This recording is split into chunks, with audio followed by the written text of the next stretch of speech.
Hello guys, welcome to my channel happiness in struggle. আজ আমি চলে এসেছি আপনাদের সামনে মিক্সড ডালের রেসিপি নিয়ে।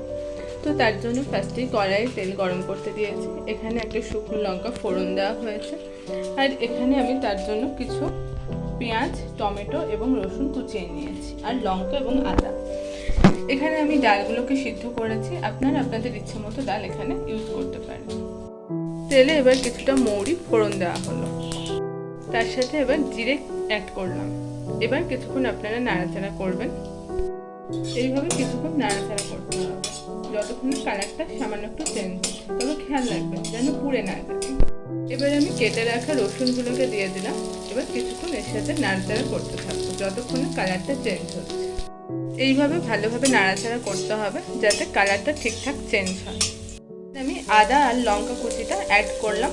এবার কিছুক্ষণ আমি এর সাথে নাড়াচাড়া করব। এইভাবে ভালো করে নাড়াচাড়া করতে হবে যতক্ষণ না কালারটা চেঞ্জ হচ্ছে। আমি পেঁয়াজের কুচিগুলো অ্যাড করে দিলাম। এবার ভালোভাবে আমি নাড়াচাড়া করব। এইভাবে ভালোভাবে নাড়াচাড়া করতে হবে যতক্ষণ না পেঁয়াজের রঙগুলো চেঞ্জ হচ্ছে। আমি লবণটা অ্যাড করলাম, আপনারও পরিমাণ মতো নুন এখানে অ্যাড করে নেবেন। এবার ভালোভাবে নাড়াচাড়া করবেন যাতে মিশে যায়। আমি এবার হলুদটা অ্যাড করলাম, আপনারও পরিমাণ মতো হলুদ এখানে অ্যাড করে নেবেন। দিয়ে ভালোভাবে নাড়াচাড়া করবেন। ভালোভাবে নাড়াচাড়া করবেন যাতে ভালো করে মিশে যায়। দেখুন পেঁয়াজের কালারটা কি সুন্দর চেঞ্জ হয়ে গেছে। এরকম গোল্ডেন কালার যখন আসবে তখন বুঝবেন যে পেঁয়াজটা আস্তে আস্তে ভাজা হয়ে গেছে। এবার টমেটোগুলোকে আমি অ্যাড করে দিয়েছি। এবার বেশ ভালো করে নাড়াচাড়া করতে হবে। এইভাবে ভালো করে নাড়াচাড়া করতে হবে।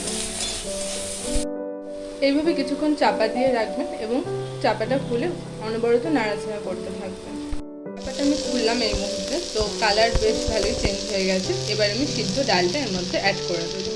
এখানে ছোলা, গোটা মটর, অনেক ধরনের ডাল আছে। আপনারা আপনাদের পছন্দ মতো ডাল সিদ্ধ করে নেবেন এবং এইভাবে অ্যাড করে দেবেন। এবার ভালোভাবে কিছুক্ষণ নাড়াচাড়া করতে হবে। এইভাবে বেশ ভালো করে নাড়াচাড়া করতে হবে যাতে মশলাটার সাথে ডালগুলো মিশে যায়। মিনিট তিনেক এভাবে ফোটানোর পর কিছুটা পরিমাণ মতো জল অ্যাড করে দেবেন এবং কিছুক্ষণ চাপা দিয়ে রাখবেন। এইভাবে জলটা অ্যাড করবেন, আপনারা পরিমাণ মতো জল এখানে দেবেন। এইভাবে কিছুক্ষণ নাড়াচাড়া করবেন। এইভাবে 2-3 মিনিট আমি নাড়াচাড়া করলাম। এবার আমি উনুনটা অফ করে দেবো। হয়ে গেল হেলদি ফুড মিক্সড ডাল। এবার এটা আপনারা রুটির সাথে খেতে পারেন।